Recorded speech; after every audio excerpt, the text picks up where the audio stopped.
أشهد أن لا إله إلا الله وحده لا شريك له وأشهد أن محمدا عبده ورسوله أما بعد فأعوذ بالله من الشيطان الرجيم بسم الله الرحمن الرحيم الحمد لله رب العالمين الرحمن الرحيم مالك يوم الدين إياك نعبد وإياك نستعين اهدنا الصراط المستقيم صراط الذين أنعمت عليهم غير المغضوب عليهم ولا الضالين.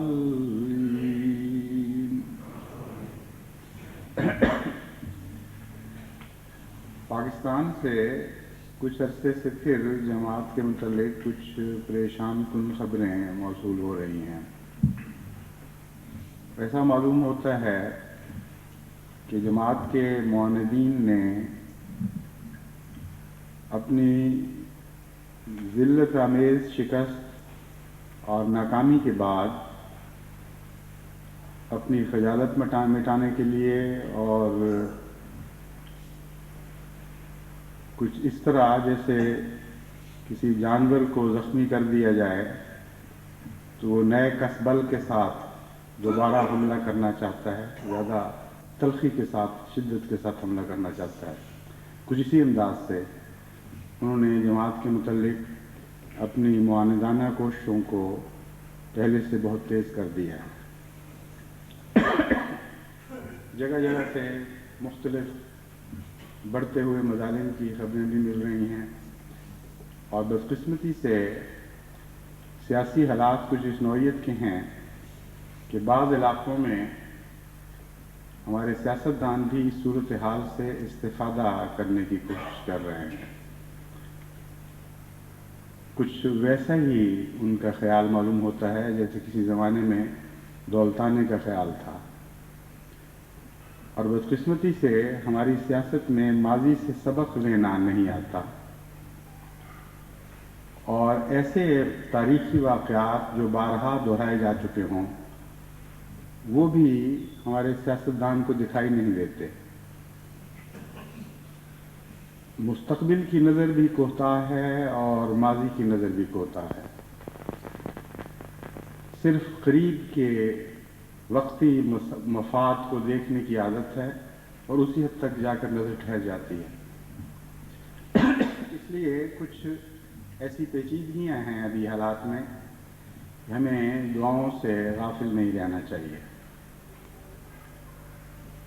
تیسری دنیا کی سیاست میں بالعموم صرف پاکستانی کی بات نہیں بلکہ تمام دنیا میں وہ ممالک جو ابھی ترقی پذیر ہیں ان کی سیاست میں یہ ایک مشترک رجحان پایا جاتا ہے کہ وہ سیاست خود غرض ہے اور بسا اوقات اصولوں کے سودے بھی کر لیتی ہے.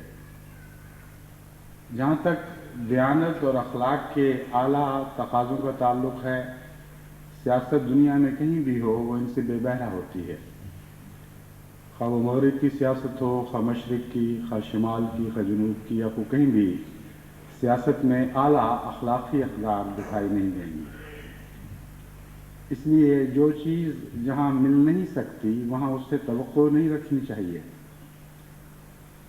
لیکن ایک فرق بہرحال ہے جیسا کہ میں نے بیان کیا ہے کہ مغربی ترقی یافتہ ممالک میں کسی دباؤ کے تابع بھی اصولوں کے سودے نہیں کیے جاتے اور بارہا آپ کو ایسے سیاسی رہنما دکھائی دیں گے جو پورے طاقت کے عروج میں ہوتے ہوئے بھی حکومت سے علیحدگی اختیار کر لیتے ہیں، مگر کسی قیمت پر بھی اصولوں کے سودوں پر تیار نہیں ہوتے۔ یہ نظارے آپ کو مشرق میں دکھائی نہیں دیں گے۔ یہ ہماری بدقسمتی ہے، سوائے ایک تاریخی موقع کے جبکہ سیاست کے میدان میں ایک ایسا روشنی کا سورج ابھرا تھا جو سیاستدان نہیں تھا لیکن ایک بااصول اور سچا اور قوم کا ہمدرد انسان تھا، یعنی قائد اعظم۔ قائد اعظم کو بعض لوگ یعنی خصوصاً مغربی ناقدین جب اپنی سیاست کی اینکوں سے دیکھتے ہیں تو ان میں نہرو کے مقابل پر ان کو بہت سی خامیاں دکھائی دیتی ہیں۔ بہت سی جگہ وہ سمجھتے ہیں کہ ایک اچھا سیاستدان ہوتا تو لوچ دکھاتا، نرمی اختیار کرتا، کچھ رستہ بدل کے چلتا، لیکن ایک ایسا سیاستدان ہے جس کی اتنی عزت کی جاتی ہے اور اس کے باوجود جہاں کہیں بھی سیاست کی آزمائش ہوئی وہاں اس نے اپنے اصولوں کے مقابل پر وقتی مفاد کو ٹھکرا دیا اور کسی قسم کی نرمی نہیں دکھائی، جبکہ ہر موقع شناس ایسے مواقع پر نرمی کی طرف مائل ہو جاتا ہے۔ اس لیے قائد اعظم کو وہ ایک سخت اکھڑ انسان کے طور پر پیش کرتے ہیں جس کو حالات نے بنا دیا، حالانکہ یہ تجزیہ بالکل غلط ہے اور غیر درست ہے۔ قائد اعظم اتنے بااصول انسان تھے کہ ایک موقع ایسا بھی ان کی زندگی میں آیا جب وہ کانگریس سے مایوس ہوئے اور مسلمانوں کے حالات پر نظر ڈال کر انہوں نے یہ دیکھا کہ یہ لوگ سچائی کی خاطر تلخی کی راہوں پر قدم نہیں مار سکیں گے اور ہر طرح میرا ساتھ نہیں دے سکیں گے، تو انہوں نے سیاست سے کلیتاً کنارہ کشی اختیار کر لی، اور جیسے بعض بچے روٹھ جاتے ہیں اس طرح یہ بالغ نظر انسان روٹھ کر انگلستان میں آ کے بیٹھ گیا اور تمام دوستوں اور مداحوں کو یہ واضح اطلاع دے دی کہ آج کے بعد میں ہندوستان کی سیاست میں کوئی دخل نہیں ہوں۔ اس موقع پر حضرت مسلم موعود رضی اللہ تعالیٰ عنہ کی نظر نے دیکھا کہ اگر ہندوستان میں مسلمانوں کے لیے کوئی نجات کی راہ سیاست کے لحاظ سے ہے تو وہ قائد اعظم کے پیچھے چل کر ہی مل سکتی ہے، یعنی محمد علی جناح۔ اور محمد علی جناح ہی سے آج ہندوستان کے مسلمانوں کا تمام مفاد وابستہ ہے۔ اس زمانے میں ہمارے مولانا عبد الرحیم صفدرد یہاں انگلستان میں امام ہوا کرتے تھے۔ حضرت مسلم موعود نے ان سے فوری رابطہ پیدا کیا اور کہا کہ جس طرح میں آپ کو سمجھاتا ہوں اس طریق پر قائد اعظم سے جا کے، قائد اعظم تو اس وقت غالباً نہیں کہلاتے تھے، محمد علی جناح سے جا کے ملیں اور ان کو بتائیں کہ اسلام مسلمانوں کی زندگی اور موت کا سوال ہے، آپ کی کامیابی یا ناکامی اس کے مقابلے پر کوئی حیثیت نہیں رکھتی۔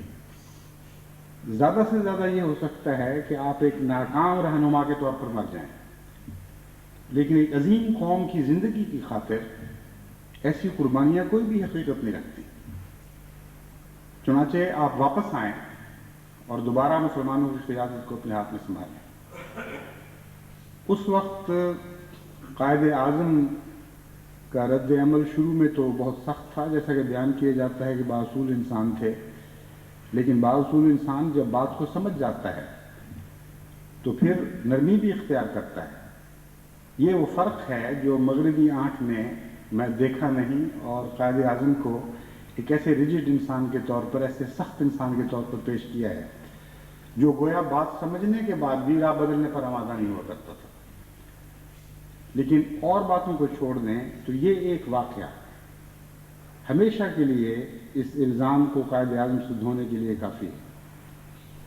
اس زمانے میں مسجد لنڈن کی حیثیت آج کے مقابل پر کچھ بھی نہیں تھی، چند گنتی کے احمدی تھے، اور درس صاحب مرحوم کو قائد اعظم جانتے بھی نہیں تھے۔ اچانک ایک امام مسجد کا جو خود ایک غیر معروف انسان ہو، ان کے پاس پہنچنا اور یہ درخواست کرنا کہ آپ اپنا فیصلہ بدل دیں اور دوبارہ واپس جائیں، ہندوستان کی سیاست میں حصہ لیں اور پوری طرح بھرپور قوم کی پوری طرح بھرپور نمائندگی کریں۔ تقریباً 1.5 گھنٹہ میت ہمارے عبدالرحیم صفدر مرحوم کو قائد اعظم سے بحث تمہیز میں گزرا، قائد اعظم کے ساتھ بحث تمہیز میں گزرا، ان کو سمجھانے کی کوشش کی۔ بالآخر جب قائد اعظم نے سمجھ لیا کہ ہاں واقعتاً ان کا موقف درست ہے اور میرے لیے اس کے سوا چارہ نہیں ہے کہ جو کچھ بھی ہو مجھے بہرحال ہندوستان واپس پہنچ کر مسلمانوں کی خدمت کرنا چاہیے، تو انہوں نے اسی وقت یہ فیصلہ کر لیا۔ اور آپ کے تاریخ دان اس بات کو مستند کتابوں میں لکھ چکے ہیں۔ قائد اعظم نے خود اس بات کا اقرار کیا کہ ایسے زندگی کے اہم موڑ پر مجھے سیدھی راہ دکھانے والا لنڈن مسجد کا امام تھا، جہاں اس وقت میں آپ سے مخاطب ہو رہا ہوں۔ اس کے بعد پھر وہ کبھی پیچھے نہیں ہٹے۔ وہ ایک ایسا بے خوف، باصول اور بامراد رہنما تھا جس کا کامیابی جس کے قدم چومتی تھی، باوجود اس کے کہ کامیابی کے حصول کے لیے وہ اصول چھوڑ کر جھکنا نہیں جانتا تھا۔ کسی ایک موقع پر زندگی میں آپ نے اصول کا سودا نہیں کیا۔ چنانچہ اس زمانے میں جبکہ پاکستان کا قیام اتنی اہمیت رکھتا تھا اور خود قائد اعظم نے آخر پر جو بر صغیر کے سیاسی حل کا رستہ تجویز کیا تھا، اس کی کامیابی اور ناکامی کا سوال تھا۔ بظاہر ایک شخص کی کامیابی اور ناکامی کا بھی نہیں، بلکہ ساری قوم کی کامیابی اور ناکامی کا سوال تھا۔ ایسے موقع پر ایک سیاستدان جتنے بھی اپنے موافق اور مؤید اکٹھے کر سکتا ہے وہ سمیٹتا چلا جاتا ہے۔ کسی کو کچھ لالچ دیتا ہے، کسی کو کچھ لالچ دیتا ہے، کسی سے کسی بات پہ سودے ہوتے ہیں، کسی سے کسی اور بات پہ سودے ہوتے ہیں، اور اپنے ضمیر کو مطمئن کرنے کے لیے یہ بھی کہہ دیتا ہے کہ اس موقع پر اتنے بڑے اصول داؤ پر لگے ہوئے ہیں کہ چند چھوٹے چھوٹے اصولوں کی قربانی دے دینا اس کے مقابل پر کوئی بھی حقیقت نہیں رکھتا۔ ایسے موقع پر قائد اعظم کی ایک بہت بڑی آزمائش خدا تعالیٰ کی طرف سے ہوئی، اور دراصل اس آزمائش پر ان کا پورا اترنا ہی ان کی زندگی کو بامراد کرنے کا فیصلہ کر گیا۔ تمام ہندوستان میں تمام مذہبی جماعتیں ہیں، مسلمانوں کے اندر تمام مذہبی جماعتیں سوائے جماعت احمدیہ کے قائد اعظم اور پاکستان کے مخالف تھی۔ مسلمان حق میں تھے، لیکن سب مسلمان حق میں نہیں تھے۔ جہاں تک مذہبی جماعتوں کا تعلق ہے، بحیثیت تنظیم اگر تمام نہیں، ہو سکتا ہے میری یادداشت میں غلطی کی ہو، لیکن بھاری اکثریت وہ تمام معروف مذہبی جماعتیں جو آج پاکستان پر قابض ہیں، وہ ساری کی ساری قائد اعظم کے مخالف تھی اور پاکستان کے تصور کے مخالف تھی۔ لیکن ایک بات پر وہ اپنے موقف بدلنے پر آمادہ تھی، اور وہ چھوٹی سی بات یہ تھی کہ قائد اعظم سے انہوں نے درخواست کی کہ اگر آپ مسلمانوں میں سے احمدیوں کو نکال دیں اور ان کی غیر مسلم حیثیت تسلیم کرتے ہوئے ان کو مسلم لیگ سے خارج کر دیں، تو ہم اپنا تمام عمر کا سیاسی موقف تبدیل کر کے آپ کے پیچھے لگنے کے لیے تیار ہیں۔ یہ شرط مان لیں تو باقی ساری باتیں بلا شک ہم آپ کی تسلیم کر لیں گے۔ کتنا عظیم شان دباؤ تھا۔ ساری زندگی کہ جنگ کا نتیجہ اس بات پر منحصر تھا، اور ایک سیاستدان، ایک دانشور جو ملکی حالات سے باخبر ہو، جو فرقوں کی باہمی تناسب کے اعداد و شمار سے واقف ہو، اس کے لیے یہ ناممکن ہے کہ ایک سیاستدان کے طور پر یہ فیصلہ کرے کہ مسلمانوں کی بھاری اکثریت کی نمائندہ مذہبی جماعتوں کو نظر انداز کرتے ہوئے، رد کرتے ہوئے، مخالف بناتے ہوئے ایک چھوٹی سی مذہبی جماعت کو قبول کر لے، محض اس لیے کہ اس کے نزدیک اصول کا تقاضا یہ تھا کہ اکثریت کی رائے کو رد کی جائے اور رد کر دیا جائے اور ایک چھوٹی اقلیت جماعت کی رائے کو قبول کر لیا جائے۔ چنانچہ قائد اعظم نے انتہائی دباؤ کے باوجود ان کی اس بات کو قبول نہیں کیا۔ انہوں نے کہا میرے نزدیک مسلمان سیاست میں بنیادی طور پر یہی اصل ہمیشہ قائم رہے گا کہ جو شخص اپنے آپ کو مسلمان کہتا ہے اس کا حق ہے کہ بحیثیت مسلمانوں کی سیاست میں حصہ لے۔ جو شخص اپنے منہ سے اپنے اسلام کا انکار کرتا ہے اس کا کوئی حق نہیں کہ وہ ہمارے ساتھ شامل ہو۔ یہ اتنی سی بات تھی۔ چنانچہ انہوں نے احمدیوں کی ممبرشپ روکنے کی بجائے باقاعدہ ایک تاریخی فیصلے کے ذریعے یہ اعلان کیا کہ ہر احمدی مسلم لیگ کا ممبر بن سکتا ہے، اور اس کے نتیجے میں دوسری تمام مذہبی جماعتیں اگر ناراض ہو کر اپنی مسلم لیگ کی ممبرشپ سے الگ ہوتی ہیں تو ہونے دو۔ یہ وہ اصولی فیصلہ تھا جس کے نتیجے میں دراصل قائد اعظم کامیاب ہوئے۔ یہ وہ اصولی فیصلہ تھا جو خدا کو پسند آیا۔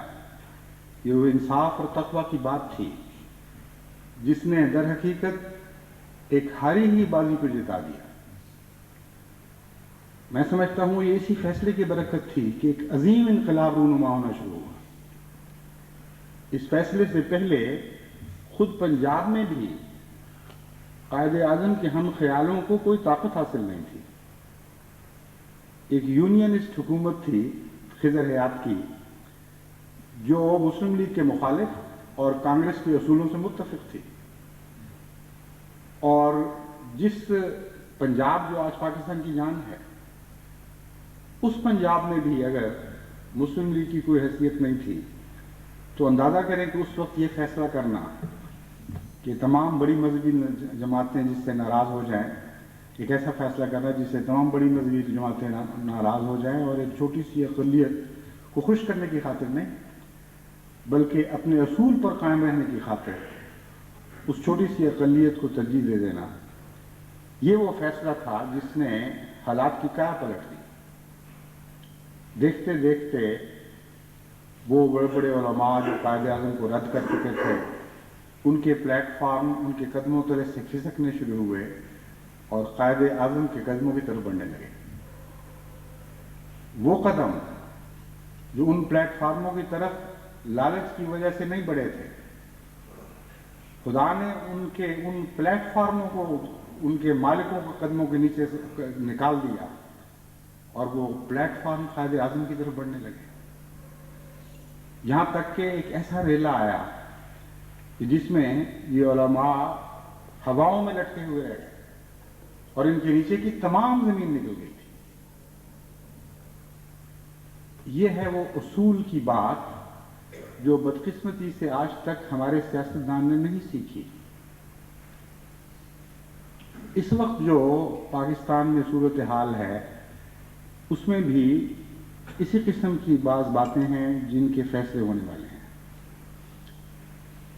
علماء کا ہمیشہ سے یہ دستور رہا ہے، یعنی احمدیت کے مخالف علماء کا، کہ وہ خوف دلا کر اور دھمکیاں دے کر سیاستدان کو مرعوب کرنے کی کوشش کرتے ہیں، اور شروع میں ان کو صرف اتنی بات دکھاتے ہیں کہ ہمارا مطالبہ تو اس کے سوا کچھ نہیں کہ ایک چھوٹی سی جماعت کو مردود قرار دے دو،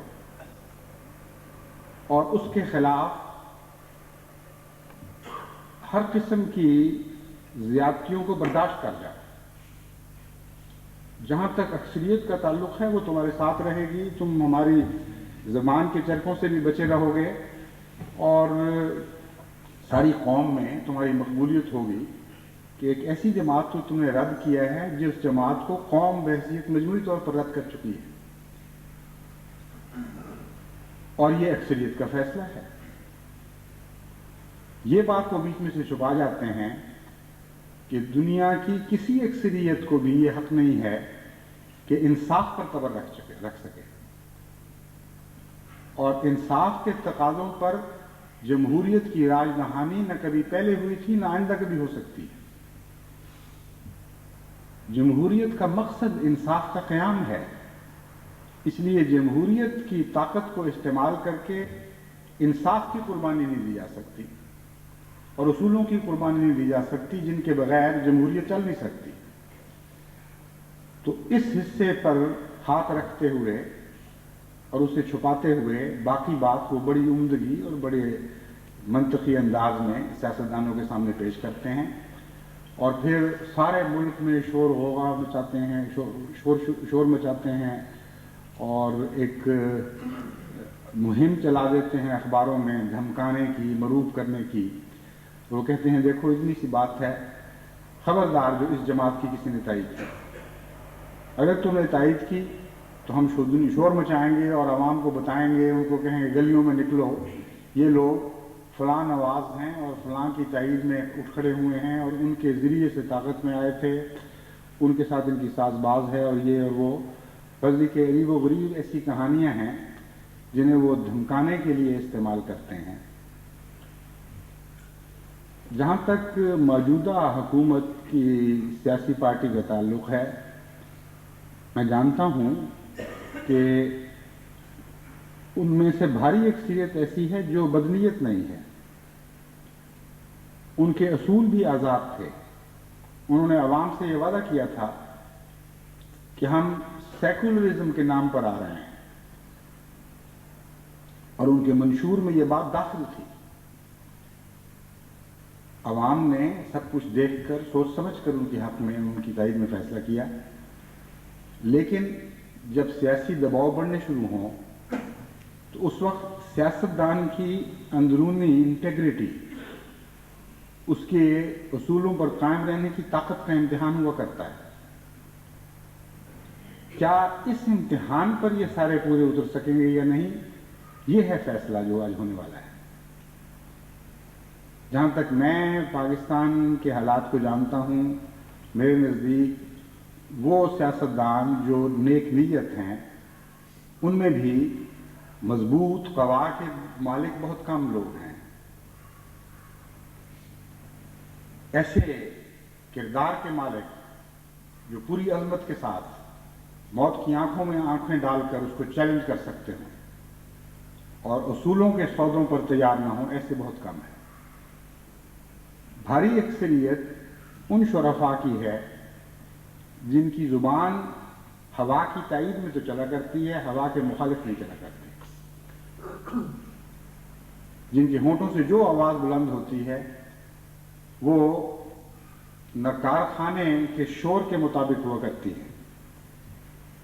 اس طوطی کی آواز نہیں جو نقار خانے کے مقابل پر باوجود کمزور اور نحیف ہونے کے پھر بھی آواز بلند کرنے کی ضرورت کرتا ہے. اس لحاظ سے ہمارے ملک میں سیاسی لحاظ سے ہمیشہ عدم استحکام رہا، اور قائد اعظم کے بعد بدنصیبی سے قوم نے پھر کبھی باصول سیاست کا منہ نہیں دیکھا. یہ وہ حالات ہیں جن کی وجہ سے کچھ خطرات دکھائی دیتے ہیں. بہرحال جہاں تک جماعت کا تعلق ہے، ایک اور پہلو بھی ہماری کمزوری کا یہ ہے کہ اصول کی خاطر ہم نے خود سیاست سے کنارہ کشی اختیار کر رکھی ہے. وہ ووٹ جس کی قیمت سیاستدان کی نظر میں ہوا کرتی ہے وہ تو ہمارے پاس نہیں ہے. ان سکوں سے جیب خالی ہے جو سیاستدان کی ہمدردی خرید لیا کرتے ہیں. نہ وہ ظاہری سکے ہیں نہ وہ سیاسی سکے ہیں ہمارے پاس، اس لیے جماعت بالکل تہی دامن ہے اس پہلو سے۔ اس لیے سوائے اس کے کہ کوئی سیاستدان عظیم کردار کا مالک ہو، بے انتہا بااصول ہو، اور قوم کی آخری فلاح کی منزل کی طرف اس کی نظر ہو، اور چھوٹی چھوٹی باتوں پر سے خوف کھا کر اپنے اصول کی راہ بدلنے پر کسی طرح آمادہ نہ ہو، اس کے سوا وہاں حالات کے سدھرنے یا سدھرے رہنے کی کوئی اور صورت نہیں ہے۔ اس وقت پاکستان کے حالات میں جہاں تک میں مطالعہ کر رہا ہوں، مجھے دو قسم کے سیاستدان حکومت کی پارٹی کے اندر دکھائی دے رہے ہیں۔ ایک وہ ہیں، بلکہ تین قسم کے کہنا چاہیے۔ ایک وہ ہیں جن کو جماعت سے ہمدردی ہے، جو بااصول تو ہیں لیکن اپنے اصولوں کی حفاظت کی طاقت نہیں رکھتے، جو شریف تو ہیں لیکن ان کی شرافت کی زبان میں جرأت کا فقدان ہے۔ وہ بے چین ہیں، وہ دیکھ رہے ہیں کہ کیا ہو رہا ہے، لیکن ان کی کچھ پیش نہیں جاتی۔ ایک طبقہ سیاستدانوں کا وہ ہے جو ذاتی طور پر شریف النفس ہے، لیکن جماعت سے ویسے کوئی ہمدردی نہیں رکھتا، اور اصولوں پر قائم رہنے کا بھی کوئی خاص تجربہ یا سلیقہ ان کو نہیں ہے۔ ساری عمر ایسی سیاست کی پیروی کی ہے جو رستوں کے مطابق رخ بدلا کرتی ہے، اپنی مرضی کے مطابق رستے نہیں بنایا کرتی۔ اور یہی بڑا فرق ہے ہمارے ملک کی سیاست اور مغربی سیاست میں۔ یہاں پہلے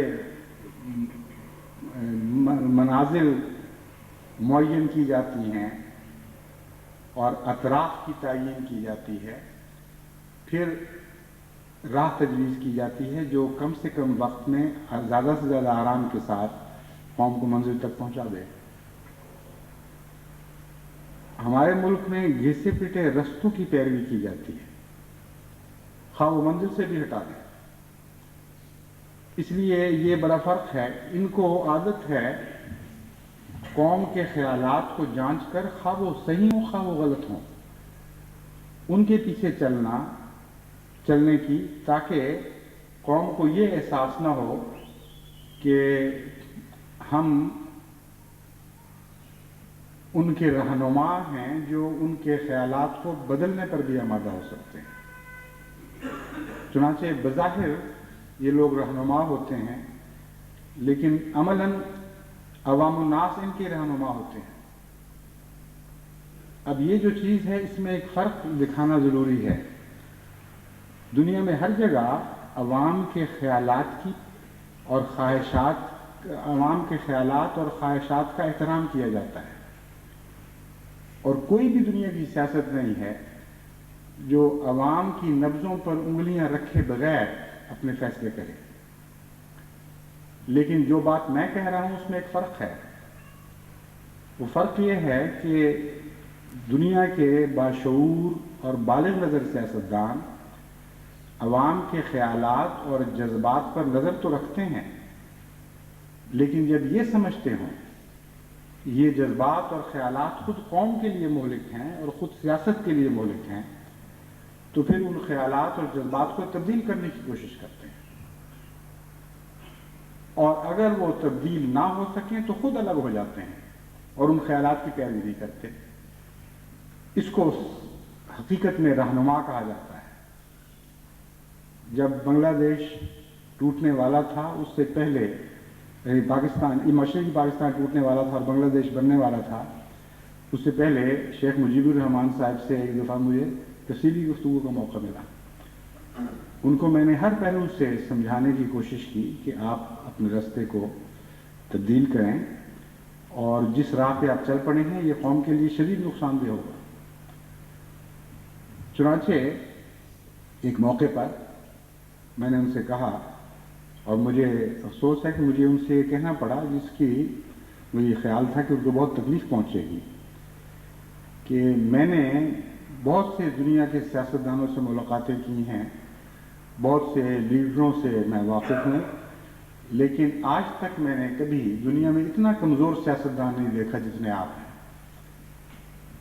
ان کا تو یوں لگتا تھا جیسے اشتعال سے اپنے آپ پر قابو نہیں رہے گا، ایک دم جس طرح کسی کی گہری چوٹ کسی کمزور نازک جگہ پر لگائی جائے، اس طرح ان کا رد عمل ہوا۔ لیکن ان میں بہرحال بڑی بہت سی خوبیاں تھیں، یوں تو نہیں کوئی قوم کا رہنما بن جایا کرتا۔ انہوں نے اپنے آپ پر حوصلے سے اپنے جذبات کو برداشت کیا، ان پہ قابو پایا، اور مجھے کہا کہ یہ عجیب بات آپ کر رہے ہیں، ساری قوم میرے پیچھے، سارا مشرق پاکستان میری آواز پر لبیک ہے، اور آپ کہتے ہیں کہ میں نے اپنی ساری زندگی میں اتنا کمزور سیاسی رہنما کبھی نہیں دیکھا۔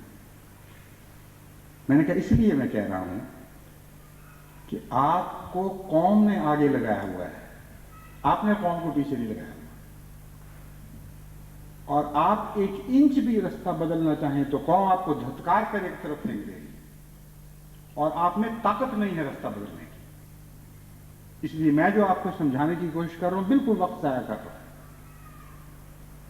آج آپ اگر ادنا سی آواز بھی بلند کریں کہ جو میں آپ کو باتیں جس طرف میں پہلے لے کے جا رہا تھا وہ راہ غلط ہے اور ہمیں اس راہ کو تبدیل کرنا چاہیے، تو آپ کو قوم ہلاک کر دے گی۔ اس لیے آپ رہنما، طاقتور رہنما کیسے ہو گئے؟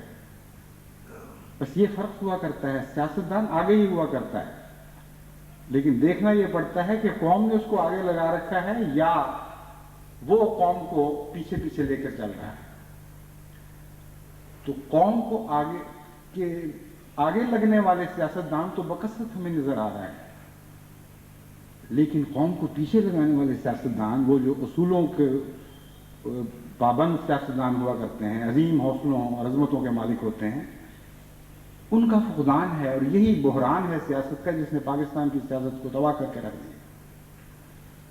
تو ایسے طبقے سے یہ توقع رکھنا جن کی تربیت یہ نہ ہو، جو نبضوں پر ہاتھ رکھتے ہوں کہ اگر ڈوب رہی ہیں تو ہم ساتھ ڈوب جائیں گے، اس پر آمادہ ہوں، نبضوں کو بدلنے کی صلاحیت نہ رکھتے ہوں، ان میں یہ استطاعت نہ ہو کہ ڈوبتی نبضوں کا ساتھ نہیں دینا اور ابھرتی نبضوں کو ساتھ دینا ہے اور ڈوبتی ہوں کو ابھارنا ہے، وہ سیاستدان رہنما بننے کے کیسے اہل ہو سکتے ہیں؟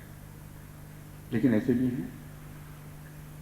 اور ایک معمولی طبقہ ایسا بھی ہے جو احراری مزاج ہے اور پیپل پارٹی میں داخل ہے،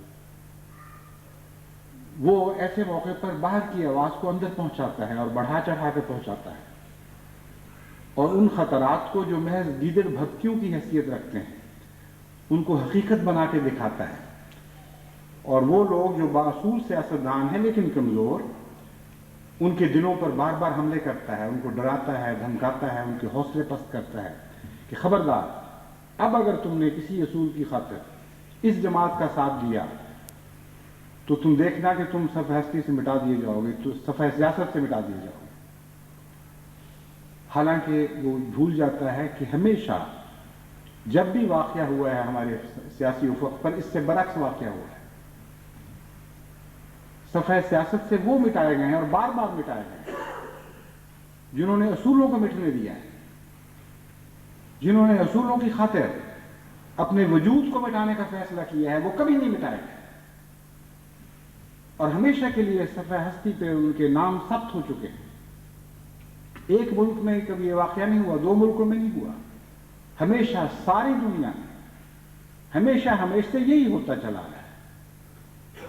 اس لیے پاکستان میں جو موجودہ حالات ہمیں دکھائی دے رہے ہیں ان میں بدنصیبی حوصلہ رکھنے والے باشعور بالغ نظر سیاستدانوں کے فقدان کی بدنصیبی ہے۔ لیکن جہاں تک انسانی کوشش کا تعلق ہے، ہمارا فرض ہے کہ ہم ان لوگوں کو تنبیہ کرتے چلے جائیں اور ان کو خبردار کریں اور ان کو ہوشیار کریں، ان کو سمجھائیں اور ان کو دکھائیں کہ جن راہوں کی تم پیروی کرتے ہوئے دکھائی دینے لگے ہو وہ ہلاکت کی راہیں ہیں۔ اس کے بعد ہم پر پھر وہی حکم نازل ہو جاتا، حکم اطلاق پاتا ہے جو ہمارے آقا پر اطلاق پایا تھا، انما انت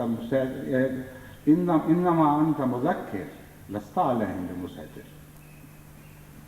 اگر حضرت محمد مصطفیٰ صلی اللہ علیہ وآلہ وسلم کے متعلق اللہ تعالیٰ یہ فرماتا ہے کہ تیری حیثیت صرف نصیحت کرنے والے کی ہے، تو ان پر داروغہ نہیں، تو ہم حضرت اقدس محمد مصطفیٰ صلی اللہ علیہ وآلہ وسلم کی خاک پاک ہم بھلا کہاں یہ حیثیت رکھتے ہیں کہ اپنے آپ کو داروغے بنا بیٹھیں اور مذکر کی حیثیت سے باہر چھلانگ لگائیں۔ لیکن مذکر کی حیثیت بھی بڑی مشکل حیثیت ہے، داروغے سے زیادہ مشکل حیثیت ہے، بڑے صبر کے تقاضے ہیں اس حیثیت میں، بڑے مراحل ہیں جن پر ثبات قدم اختیار کرنا بڑا مشکل کام ہوا کرتا ہے۔ لیکن بہرحال ہمارے مقدر میں یہی ایک رستہ لکھا ہوا ہے، اسی رستے پر ہم نے چلنا ہے اور ضرور چلنا ہے، ہر مشکل ہر مصیبت کو برداشت کر کے بھی اس پر چلنا ہے۔ اس لیے جماعت کا فرض ہے کہ قوم کو متنبع کرے اور سمجھائے، اور آج کے سیاستدان کو خواہ وہ پارٹی کی حکومت کی پارٹی سے تعلق رکھتا ہو یا حکومت سے باہر کی پارٹی سے تعلق رکھتا ہو، خوب اچھی طرح کھول کر دکھائے کہ پاکستان کی سیاست کو تباہ کرنے میں سب سے بڑا بلکہ شاید ایک ہی ہاتھ ہے اور وہ مولوی کا ہاتھ ہے۔ جن ملکوں میں ملائیت کا عذاب نازل نہیں ہوا وہاں سیاستیں آزاد ہیں، اور ملائیت سے مراد میری صرف مسلمانوں میں جو خاص قسم کے علماء ہیں وہ نہیں ہیں، بلکہ ملائیت سے مراد مذہبی جنون کا غلبہ ہے، جس حیثیت سے میں ملائیت کی بات کر رہا ہوں۔ یہ ملائیت خواہ ہندوازم میں نظر آئے، خواہ بدھزم میں نظر آئے، خواہ عیسائیت میں نظر آئے، خواہ یہودیت میں نظر آئے، جہاں بھی جب بھی ملائیت سیاست میں داخل ہوئی ہے اور سیاسی مزاج پر اس نے قبضہ کیا ہے، وہاں ہمیشہ سیاست کو اس نے ہلاک کر کے رکھ دیا ہے، اور پھر سیاست اس زہر کے بعد زندہ نہیں رہ سکی۔ پاکستان میں بارہا یہ تجربہ ہو چکا ہے۔ کہتے یہ ہیں کہ بس اتنی چھوٹی سی بات ہے تم مان جاؤ، لیکن بنیادی بات یہ ہے کہ اگر کسی ایک ملک کے کسی چھوٹے سے طبقے پر بھی قانون کے طور پر کوئی سیاسی جماعت ظلم کرنے پر آمادہ ہو جائے تو یہ رستہ کھل جاتا ہے جو پھر کبھی بند نہیں ہو سکتا۔ جس اصول کی قربانی کے ذریعے ملائیت کو سیاست پر کسی ایک جگہ غلبہ ہوتا ہے، وہ پھر وہاں نہیں ٹھہرا کرتا، وہ آگے اپنی جگہ بڑھانا شروع کرتا ہے، اور چونکہ ایک دفعہ رستہ کھل جاتا ہے پھر اس رستے کو بند کرنا سیاستدانوں کے لیے آسان نہیں ہوا کرتا۔ اس کی تفصیل میں جانے کا وقت نہیں ہے، لیکن جماعت احمدیہ پاکستان کی تاریخ سے بھی واقف ہے، ہندوستان کی تاریخ سے بھی واقف ہے، یعنی جماعت کے جتنے بھی دانشور ہیں، تعلیم یافتہ طبقہ ہے، ان کے لیے مشکل نہیں کہ وہ اس کی مثالیں تلاش کریں اور اپنی روزمرہ کی گفتگو میں جن سے بھی گفتگو ہو ان کو سمجھاتے وقت وہ مثالیں ان کے سامنے پیش کریں اور ان کو بتائیں کہ کس طرح غلطی کی جاتی ہے۔ ایک دفعہ جب ملائیت کو مذہب سیاست میں دخل دینے کی اجازت دے دی جائے تو پھر وہ وہاں نہیں رکا کرتی اور آگے بڑھتی ہے، اور یہی وہ سلسلہ تھا جو ایک چھوٹے سے نقطے سے آغاز ہوا اور پھر آخر شرعی عدالتوں اور شرعی کورٹس اور پھر شریعت کے تابع تمام سیاست کے قلع کما کرنے پر منتج ہوا۔ 8ویں ترمیم جس کو آپ کہتے ہیں، اس میں جماعت احمدیہ کے اوپر مظالم کی بھی ایک شق ہے، لیکن دراصل یہ وہ شق ہے جس سے ساری سیاست کی بربادی کا آغاز ہوا تھا۔ 1974 کی ترمیم کی بات نہیں میں کر رہا، 1973 کے آئین میں یہ شق رکھ دی گئی تھی کہ کوئی غیر مسلم کوئی احمدی سپریم کورٹ کا چیف جسٹس نہیں بن سکتا اور پاکستان کا صدر نہیں بن سکتا. الفاظ یہ تھے یا کچھ مختلف تھے، لیکن مفہوم اس کا یہی تھا.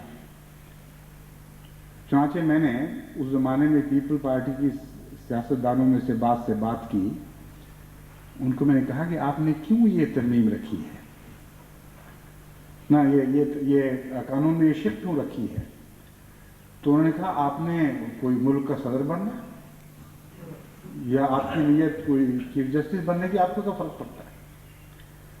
میں نے کہا مجھے تو نہیں پڑتا، کیونکہ کسی احمدی نے کبھی پاکستان کے صدر بننے کا یا سپریم کورٹ کے چیف جسٹس بننے کا خواب نہیں دیکھا.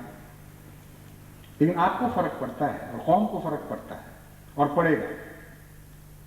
یہ وہ آپ نے سوراخ رکھ لیے ہے جس سوراخ سے ملا داخل ہوگا اور دن بدن آپ کے لیے ایک مصیبت کا موجب بنتا چلا جائے گا. ہمیشہ کے لیے ایک سردردی ہے جو آگے بڑھتی چلی جائے گی. آپ کے لیے جان چھڑانی مشکل ہو جائے گی. جب ایک دفعہ آپ نے اصول کا سودا کر لیا تو پھر آگے جا کر اور اصول قربان کرنے پڑیں گے. میں نے ان کو سمجھایا کہ جماعت احمدیہ میں سے کوئی بھی نہیں ہے جو یہ خواہش رکھتا ہو، لیکن آپ یہ بتائیں کہ اس کے باوجود اگر ساری قوم یہ فیصلہ کرے کہ کوئی احمدی صدر ہونا چاہیے تو آپ کا یہ قانون کیوں روکے گا اس کو؟ پھر سیدھی اصولی بات یہ ہے کہ جمہوریت میں اکثریت کا فیصلہ جاری ہونا چاہیے اگر وہ ان دائروں میں ہے جن دائروں سے جمہوریت کا تعلق ہے. یہ بنیادی شرط ہے. تو اگر پاکستان کے جمہور چاہتے ہوں کہ کوئی احمدی مسلمان ملک کا صدر بن جائے تو کیوں اس کو روکا جائے گا؟ آپ کو کیا حق ہے جو اس وقت اقلیت ہو چکے ہوں گے؟ اور اگر اکثریت یہ نہیں چاہتی تو خطرہ کیا ہے؟ اس قانون کے ہونے سے کیا فرق پڑ جائے گا؟ اس لیے ایک ایسے فرضی خطرے کے خیال سے آپ نے اس شک کو رکھ لیا ہے، بلکہ میں نے کہا کہ فرضی خطرہ بھی نہیں.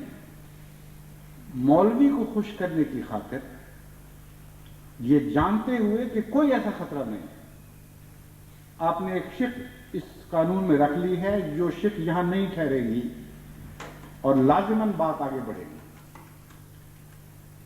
چنانچہ وہ سلسلہ تھا جو پھر اس کے بعد جاری ہوا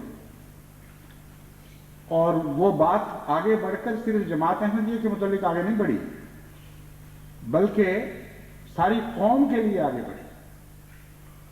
اور یہ جو شریعت بل اور شرعی عدالتیں اور یہ تفریق کے سلسلے، یہ مہاجر مسلمان پاکستانی اور یہ غیر مہاجر پاکستانی، یہ پنجابی پاکستانی اور یہ سندھی پاکستانی، یہ افغان پاکستانی مہاجر بن کے جو آیا ہے اور یہ پٹھان پاکستانی جو پہلے سے یہاں بستا ہے، یہ جتنے تفریق کے سلسلے تھے یہ دراصل اسی وقت سے بنیادی طور پر قائم ہو چکے تھے، یعنی بیج کے طور پر بوئے جا چکے تھے. اس سارے تجربے سے گزر کے 11 سال کے دکھ اٹھا کر کئی قسم کے خطرناک اور صبر آزما مراحل سے نکل کر یہ لوگ جو آج حکومت پر قابض ہوئے ہیں، ان کی استطاعت دیکھیں کہ ان سب باتوں کو بھولنے کی استطاعت رکھتے ہیں، ان سب باتوں کو فراموش کرنے کی طاقت رکھتے ہیں، لیکن یہ طاقت نہیں رکھتے کہ اپنی ناک سے آگے دیکھ سکیں. نہ ماضی میں دیکھ سکتے ہیں، نہ مستقبل میں دیکھ سکتے ہیں. ان باتوں میں نہیں دیکھ سکتے جن باتوں میں ان کا ذاتی مفاد نہ ہو، اور اگر ذاتی مفاد ناک کی حد پر جا کے ٹھہر جائے گا تو پھر آگے نہیں دیکھیں گے. اس لیے ضروری نہیں ہوا کرتا کہ ہر نظر کی بیماری بعین ہی انسان کی اقتصادی اور سیاسی بیماریوں سے 100% مشابہ ہو. بعین ہی مشابہ یہ نہیں ہوا کرتا. مثالیں دی جاتی ہیں، بعض تھوڑی صادق آتی ہیں، بعض زیادہ صادق آتی ہیں. تو یہ جو نظر کی کمزوری ہے اس کا خود غرضی سے تعلق ہے دراصل، اور جہاں سیاست خود غرض ہو جائے وہاں اگر یہ بیماری بڑھ جائے تو اس کے نتیجے میں کوتاہ نظری پیدا ہوتی ہے، جو ایک خاص مخصوص قسم کی کوتاہ نظری ہے۔ بعض پہلوؤں سے سیاستدان سینکڑوں سال کی بات دیکھ سکتے ہیں، ہزاروں سال کی تاریخ سے سبق لے سکتے ہیں، اس لیے بے وقوف نہیں ہیں، بیمار ہیں بیچارے۔ ایک بنیادی طور پر اخلاقی کمزوری کو برداشت کر لیا گیا ہے، اور خود غرضی کو کے غلام بننے کے نتیجے میں جو اس کے طبی عوارض ہیں وہ ان کو لاحق ہو رہے ہیں۔ اس لیے ان کو تجزیہ کر کے دکھانا چاہیے، سمجھانا چاہیے کہ یہ رستہ درست نہیں ہے، غلط ہے، تم جن رستوں سے گزر کے آئے ہو وہاں یہ موڑ پہلے بھی آئے تھے، پہلے بھی تو تم نے غلط قدم اٹھائے تھے، پہلے بھی تو ان کے غلط نتیجے دیکھ چکے ہو۔ اگر تمہاری یادداشت چھوٹی ہے، اگر تمہاری نظر کوہتا ہے تو ہم تمہیں بتا رہے ہیں، ہم تمہیں دکھا رہے ہیں کہ ایسے واقعات پہلے گزر چکے ہیں، اور آئندہ بھی اگر تم وہ غلطیاں کرو گے جو پہلے کر چکے ہو تو ویسے ہی نتیجے دیکھو گے جو پہلے دیکھ چکے ہو، اور اس قانون قدرت کو کوئی تبدیل نہیں کر سکتا۔ یہ بات ہے جو سمجھانے والی ہے، اور اس کے لیے جماعت کو محنت کرنی چاہیے، اور ان کو یہ بھی بتا دینا چاہیے کہ ہم کسی کے دشمن نہیں ہیں اور ہر ایک کی کمزوریوں سے باخبر ہیں۔ ہم جانتے ہیں تم میں سے اکثر ایسے ہیں جن کی نیتیں ٹھیک ہیں، اس لیے تم اگر ہمیں آج قربان کر سکتے ہو اپنی مفاد کی خاطر تو مجبور ہو کے کر رہے ہو، ہمیں یہی احساس ہے، لیکن اس کے باوجود ہم جانتے ہیں کہ اس قربانی کے بعد تمہاری قربانی کا وقت بھی آنے والا ہے، اس لیے ہم تمہیں متنبہ کرتے ہیں جس چھری کو تم آج ہماری گردن پر چلنے کی اجازت دو گی، خدا کی قسم وہ چھری ضرور تمہاری گردن پہ چلائی جائے گی۔ یہ وہ تقدیر ہے جس سے تم تبدیل نہیں کر سکتے، اور کبھی کسی نے تبدیل نہیں کی، لیکن ہماری گردن کی حفاظت کی خدا نے ضمانت دی ہے۔ چھری چل تو سکتی ہے مگر اس گردن کو تن سے جدا نہیں کر سکتی۔ پہلے بھی ہزاروں مرتبہ یہ چھریاں چلائی گئی ہیں اور آزمائش پہ آزمائش ہم پر گزر چکی ہے، مگر تیز سے تیز چھری نے بھی جماعت کے سر کو جماعت کے تن سے جدا نہیں کیا۔ نہ پہلے کر سکے تھے، نہ آج کر سکتے ہو، نہ کل کر سکو گے، مگر جن چھریوں کو تم نے اجازت دی اور اگر تم نے اجازت دی وہ جب تمہارے اوپر چلائی جائیں گی تو وہ گہرے وار کریں گی اور گہرے زخم چھوڑیں گی، اور ہو سکتا ہے تمہاری بقا کے وجود کو ہی خطرے میں ڈال دیں، تمہارے وجود کی بقا کو ہی خطرے میں ڈال دیں۔ ہم یہ نہیں چاہتے۔ ہم جانتے ہیں تم میں بہت اچھے اچھے لوگ ہیں، نیک لوگ ہیں، ایسے لوگ ہیں اگر وہ باصول رہیں تو سیاست ہی میں نہیں انسانی شرافت کی تاریخ میں بھی ہمیشہ کی زندگی پا جائیں۔ ہم یہ جانتے ہیں کہ تم وہ نہیں ہو جو بار بار موقع دیے جاتے ہو، اور ایسے زیادہ آدمی ہمارے پاس نہیں ہیں، اس لیے اس تاریخی موقع کو ضائع نہ کرو اور اپنے اور قوم کے فائدے کی بجائے اپنے اور قوم کے نقصان میں تبدیل نہ کرو۔ جہاں تک ہماری ذات کا تعلق ہے ہم یقین اور کامل یقین رکھتے ہیں کہ وہ خدا جس نے پہلے ہمیں کبھی نہیں چھوڑا آج بھی ہمیں نہیں چھوڑے گا۔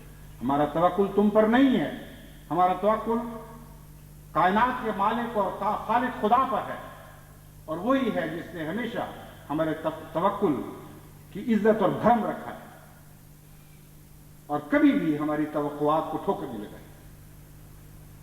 اس لیے میں پاکستان کے ان احمدیوں کو بھی مخاطب اور متنبہ کرتا ہوں جو چھوٹی چھوٹی تبدیلیوں کے نتیجے میں لمبی چھلانگیں لگانے لگتے ہیں۔ پہلے بھی میں نے آپ کو متنبہ کیا تھا، اس وقت یہ حالات ابھی ظاہر نہیں ہوئے تھے۔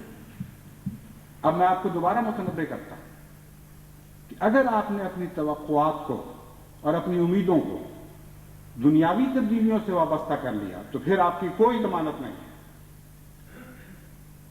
اگر اندھیروں میں بھی اپنے خدا کے نور سے دیکھنے کی عادت ڈالی، اگر ہر قسم کے خطرات میں بھی آپ نے اپنی یقین کو آنچ نہ آنے دی، کہ وہ خدا جو کل ہمارے ساتھ تھا، آج بھی ہے اور کل بھی رہے گا اور کبھی ہمارا ساتھ نہیں چھوڑے گا، تو پھر دنیا کی کوئی مصیبت آپ کا کچھ بگاڑ نہیں سکے گا۔ حالات ضرور تبدیل ہوں گے کیونکہ خدا کا وعدہ ہے یہ حالات تبدیل کیے جائیں گے، لیکن آپ کو تبدیل نہیں ہونا۔ اگر آپ تبدیل ہو گئے اور خدا کے تعلق کو توڑ دیا تو پھر حالات آپ کے لیے کبھی تبدیل نہیں کیے جائیں گے۔ اس لیے مواحد بنو اور خدا پر اپنا توکل رکھو، باصول رہو اور قوم کو اصولوں پر قائم رہنے کی تلقین کرو، ان کو سمجھاؤ، ان کو اپنی عقلوں کا نور عطا کرو، ان کو دکھاؤ کہ کون سی راہیں چلنے کی راہیں ہیں اور کون سی راہیں چھوڑنے کی راہیں، پھر دیکھو کہ خدا کا فضل تمہیں کبھی نہیں چھوڑے گا۔ آخر پر میں حضرت اقدس مسیح موعود علیہ الصلوۃ والسلام کا اقتباس آپ کو پڑھ کے سناتا ہوں۔ یہ وہ امام ہے جس سے آپ نے تعلق باندھا ہے، دعا کریں کہ اللہ تعالیٰ اس تعلق کا مستحق بھی بنائے۔ آپ فرماتے ہیں صادق تو ابتلاؤں کے وقت بھی ثابت قدم رہتے ہیں اور وہ جانتے ہیں کہ آخر خدا ہمارا ہی حامی ہوگا، اور یہ عاجز اگرچہ ایسے کامل دوستوں کے وجود سے خدا تعالیٰ کا شکر کرتا ہے، لیکن باوجود اس کے یہ بھی ایمان ہے کہ اگرچہ ایک فرد بھی ساتھ نہ رہے اور سب چھوڑ چھاڑ کر اپنا اپنا راہ لیں، تب بھی مجھے کچھ خوف نہیں۔ میں جانتا ہوں کہ خدا تعالیٰ میرے ساتھ ہے۔ اگر میں پیسا جاؤں اور کچلا جاؤں اور ایک ذرے سے بھی حقیر تر ہو جاؤں اور ہر ایک طرف سے ایذا اور گالی اور لعنت دیکھوں، تب بھی میں آخر فتح یاب ہوں گا۔ مجھ کو کوئی نہیں جانتا مگر وہ جو میرے ساتھ ہے، میں ہرگز ضائع نہیں ہو سکتا۔ مجھ سے پہلے کون صادق ضائع ہوا جو میں ضائع ہو جاؤں گا؟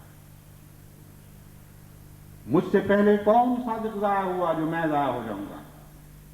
کس سچے وفادار کو خدا نے ذلت کے ساتھ ہلاک کر دیا جو مجھے ضائع کر دے گا؟ یقیناً یاد رکھو اور کان کھول کر سنو کہ میری روح ہلاک ہونے والی نہیں اور میری سرشت میں ناکامی کا خمیر نہیں ہے۔ میری روح ہلاک ہونے والی روح نہیں اور میری سرشت میں ناکامی کا خمیر نہیں۔ مجھے وہ ہمت اور صدق بخشا گیا ہے جس کے آگے پہاڑ ہیچ ہے۔ میں کسی کی پرواہ نہیں رکھتا۔ میں اکیلا تھا اور اکیلا رہنے پر ناراض نہیں۔ میں اکیلا تھا اور اکیلا رہنے پر ناراض نہیں۔ کیا خدا مجھے چھوڑ دے گا؟ کبھی نہیں چھوڑے گا۔ کیا وہ مجھے ضائع کر دے گا؟ کبھی ضائع نہیں کرے گا۔ خدا اپنے بندے کو ہر میدان میں فتح دے گا۔ میں اس کے ساتھ، وہ میرے ساتھ ہے۔ کوئی چیز ہمارا پیوند توڑ نہیں سکتی، اور مجھے اس کی عزت اور جلال کی قسم ہے کہ مجھے دنیا اور آخرت میں اس سے زیادہ کوئی چیز بھی پیاری نہیں کہ اس کے دین کی عظمت ظاہر ہو، اس کا جلال چمکے اور اس کا بول بالا ہو۔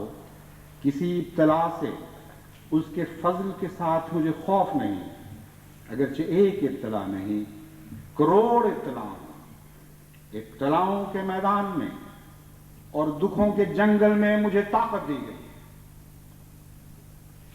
ابتلاؤں کے میدان میں اور دکھوں کے جنگل میں مجھے طاقت دی گئی ہے۔ من نہ آنستم کے روز جنگ دینی پشت من، آمنم کا درمیان خاک و خون بھی سرے۔ میں ہرگز وہ نہیں ہوں کہ جنگ کے روز تم میری پیٹھ دیکھ سکو۔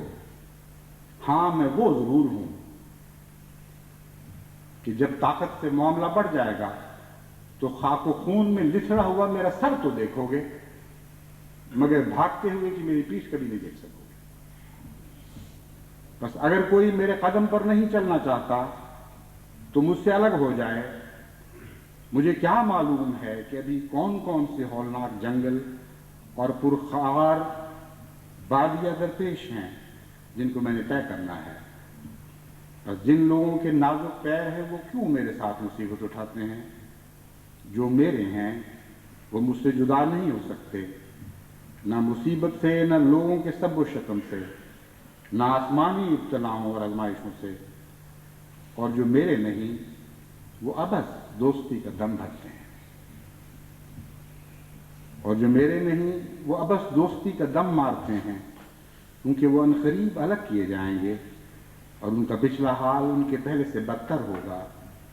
کیا ہم زلزلوں سے ڈر سکتے ہیں؟ کیا ہم خدا تعالیٰ کی راہ میں ابتلاؤں سے خوفناک ہو جائیں گے؟ کیا ہم اپنے پیارے خدا کی کسی آزمائش سے جدا ہو سکتے ہیں؟ ہرگز نہیں ہو سکتے، مگر محض اس کے فضل اور رحمت سے۔ بس جو جدا ہونے والے ہیں جدا ہو جائیں، ان کو وداع کا سلام۔ لیکن یاد رکھیں کہ بدظنی اور قطع تعلق کے بعد اگر کسی وقت جھکیں تو اس جھکنے کی عند اللہ ایسی عزت نہیں ہوگی جو وفادار لوگ عزت پاتے ہیں، کیونکہ بدظنی اور غداری کا داغ بہت ہی برا داغ ہے۔ بس اللہ تعالیٰ ہمیں بدظنی اور غداری کے داغ سے ہمیشہ بچائے اور اس امام کے ساتھ پیوستہ رکھے، ہمارا ہر تعلق اس امام کے ساتھ قائم رکھے اور اس امام کے عزم و حوصلے کا شایع نشان بنائے۔